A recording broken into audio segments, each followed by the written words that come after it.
Welcome back, history and mythology lovers. We have a delicious topic prepared for you. Roman emperors have a notorious reputation in popular imagination. Their stories of cruelty, excess, and debauchery, fueled by the absolute power they wielded in a decadent society, serve as timeless warnings against the pitfalls of absolute power. But how deserved is this reputation? A testament to the instability of the Roman throne is the incredibly short lifespan of many emperors. Of the 69 emperors from Augustus to Theodosius, a staggering 62% suffered a violent death.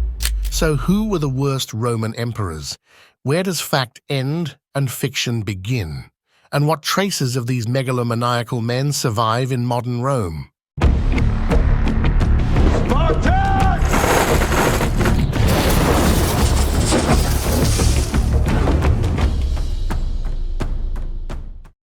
Tiberius. As Rome's second emperor, reigning from 14 to 37 CE, Tiberius had a lot to live up to after Augustus, who had perfected the balance of executing one-man rule while pretending the Senate still held power.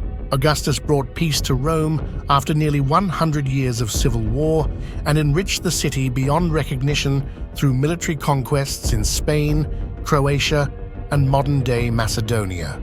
When Augustus died peacefully in his bed at the age of 75, he left no direct successor. The throne passed to Tiberius, his adopted son, and the offspring of his wife Livia from her first marriage. Tiberius, an excellent soldier, never wanted to be emperor. He was thrust into the role through the machinations of his mother, who, if ancient sources are to be believed, poisoned other potential successors to secure her son's promotion. Tiberius was a reluctant ruler who spent as little time in Rome as possible. In 26 CE, he retreated to the island of Capri off the coast of Naples and never returned to Rome. He delegated the administration of the empire to Sejanus, the head of his Praetorian Guard. For 5 years, Sejanus purged the Senate and the imperial family of all potential threats until a failed conspiracy led to his execution. On Capri, Tiberius indulged in the most perverse of pleasures. His biographer Suetonius accuses him of unchecked bloodlust and various sexual depravities involving prostitutes and even infants. Tiberius was ruthless, murdering anyone who posed a threat, including the entire family of his nephew Caligula. He kept Caligula hostage on Capri, exposing him to the pornographic perversions in which he indulged. Tiberius's death is shrouded in mystery. The official account claims he died of natural causes, but there were rumors that Caligula conspired with Macro, the head of the Praetorian Guard, to poison him over a prolonged period. In one version, Macro smothered Tiberius with his own bedsheets. In another, Tiberius managed to get up from his deathbed but collapsed and was pronounced dead. If the Senate disliked Tiberius, the people of Rome hated him even more. According to Suetonius, upon hearing news of his death, the populace ran around Rome chanting, "Into the Tiber with Tiberius." Despite this, his body was cremated and placed in an urn in the mausoleum of Augustus, which you can still visit today. The second emperor was Caligula. Caligula, who reigned from 37 to 41 CE, is one of the most infamous Roman emperors. His short but chaotic reign wreaked havoc among the Roman elite. He demanded that senators worship him as a god, brazenly took their wives as concubines, and ordered arbitrary executions of those he mistrusted. Caligula's reign began with promise. The Romans hailed him as their golden prince. His father, Germanicus, had been a beloved military leader, and his mother, Agrippina the Elder, was a model of Roman virtue. Both parents were brought down by Tiberius. Germanicus was poisoned in Antioch in 19 CE, and Agrippina was starved to death in prison. Caligula spent his teenage years as Tiberius's hostage on Capri.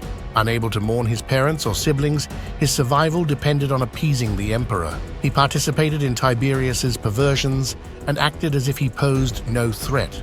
A famous saying about Caligula refers to his talent for dissimulation. Never was there a better servant or a worse master. Caligula's paranoia knew no bounds. He executed his teenage co-ruler, Tiberius Gemellus, for for the audacious crime of drinking an antidote to protect himself from poison. His contempt for the Senate was such that he joked about making his horse a consul rather than offering the role to one of them. Just 4 years into his reign, at the age of 29, Caligula was assassinated. Disgruntled senators and the Praetorian prefect, Cassius Chaerea, who Caligula routinely mocked, led the conspiracy. They hacked Caligula to pieces on his way out of the theater. To end his bloodline, they also murdered his wife, Melonia Caesonia, and his infant daughter, Julia Drusilla. Later, writers justified the murder of his 1-year-old daughter by claiming she had inherited her father's savagery and would bite and scratch at those who played with her. This desperate propaganda was meant to justify the barbaric murder of an infant. The third emperor was Nero. Nero, who reigned from 54 to 68 CE, is perhaps the most infamous Roman emperor. Ascending the throne at the age of 16, his 14-year reign was marked by scandals, excesses, and atrocities. One of his most notorious acts was the murder of his own mother, Agrippina the Younger. Nero's reign is often associated with the Great Fire of Rome in 64 CE, which he is rumored to have started to clear space for his grand building projects. While Nero did indeed use the aftermath of the fire to construct the luxurious Domus Aurea, Golden Palace, there's compelling evidence that he was not involved in starting the fire. Not only was he at Anzio when the fire broke out, but he also rushed back to Rome to help extinguish the blaze and open his gardens to those made homeless. Nero's persecution of Christians is one of his most notorious legacies. Blaming them for the fire, he executed many, including St. Peter, who was crucified upside down in Nero's circus beneath the Vatican, and St. Paul, who was beheaded in 64 CE. Nero's reign ended in 68 CE with his suicide, marking the beginning of a period of intense civil war known as the Year of the Four Emperors. His death was the result of growing unpopularity and rebellion among the Roman elite and populace alike. The fourth emperor was Domitian. Domitian, who reigned from 81 to 96 CE, is remembered as a cruel, ruthless autocrat and a paranoid psychopath. He was the younger brother of the more successful emperor Titus and inherited the throne in 81 CE. Domitian's rule was marked by paranoia and cruelty. He purged the aristocracy, whom he saw as threats to his power, and persecuted philosophers and intellectuals. He also built grandiose monuments and held lavish games and spectacles, draining the treasury and alienating the populace. Domitian's sadism was legendary. One of his favorite pastimes, according to sources, was to stab flies with a stylus before plucking their wings one by one. Yeah, it's sick, I know. His reign came to an end in 96 CE when he was assassinated by a vengeful horde of flies. Jokes aside, he was assassinated by members of his own court.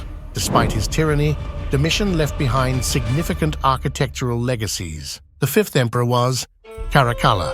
Caracalla, who reigned from 211 to 217 CE, is remembered for his instability, violence, and bloodshed. He came to the throne alongside his younger brother, Geta, but by December 211, Geta was dead, murdered by Caracalla's orders, leaving him to rule alone. From the beginning of their joint reign, the brothers had a strained relationship, always surrounding themselves with armed guards in case of assassination attempts. On December 26, 211, Caracalla lured Geta to a meeting organized by their mother, where Geta was ambushed and hacked to death. Following the fratricide, Caracalla ordered a damnatio memoriae against Geta, erasing his brother's images and inscriptions across the empire. His portraits were chiseled out, and coins bearing his profile were melted down. Caracalla's regime continued to be marked by brutality. He ordered the massacre at Alexandria and led numerous military campaigns. His rule ended in 217 CE when he was assassinated by his own Praetorian prefect while urinating by the roadside. These emperors' legacies are marked by cruelty, excess, and paranoia, serving as stark reminders of the dangers of absolute power. Their stories continue to fascinate and horrify, providing cautionary tales about the perils of tyranny. While their actions left deep scars on Roman history, their architectural contributions and the tales of their reigns still intrigue us today. From the ruins of the Domus Aurea to the echoes of executions in ancient circuses, the shadow of these tyrannical emperors lingers in Rome. Their stories remind us that power, unchecked and absolute, can corrupt even the mightiest of empires.